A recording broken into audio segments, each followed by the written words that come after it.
निसर्ग मित्रांनो, आपण आत्ता चाललो आहे हे एक निसर्ग बेट बघायला. आपण अनेक ठिकाणी वृक्षारोपण बघतो, पण हे शाश्वत वृक्षारोपण कसं झालं पाहिजे ह्याच्यासाठीचा हा व्हिडिओ आहे. निसर्ग बेटची मूळ संकल्पना बघितली तर याच्यामध्ये आहे पंचस्तरीय वृक्षारोपण आणि त्रिस्तरीय भूजलभरण. याचा अर्थ असा आहे की सर्व प्रकारची म्हणजे पंचस्तरीयाचा अर्थ 5 प्रकारची झाडं लागली गेली पाहिजेत आणि जमिनीमध्ये जे पाणी मुरलं जातं ते तिन्ही लेवल्सला म्हणजे वरचे शाले अक्विफर्स, मिडल अक्विफर्स आणि डीप अक्विफर्स ह्याच्यामध्ये पुनर्भरण झालं पाहिजे.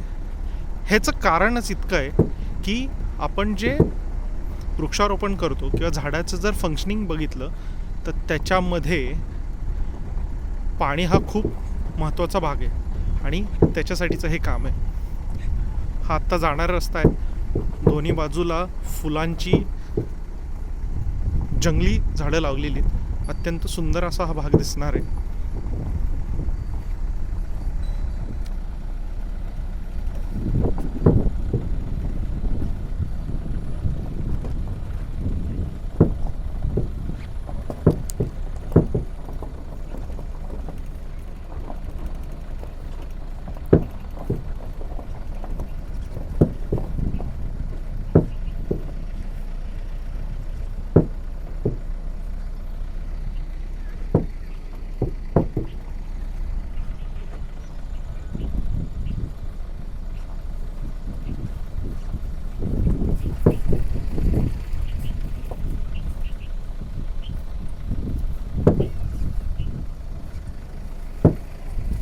सावकाश जाऊ दे, सावकाश जाऊ दे.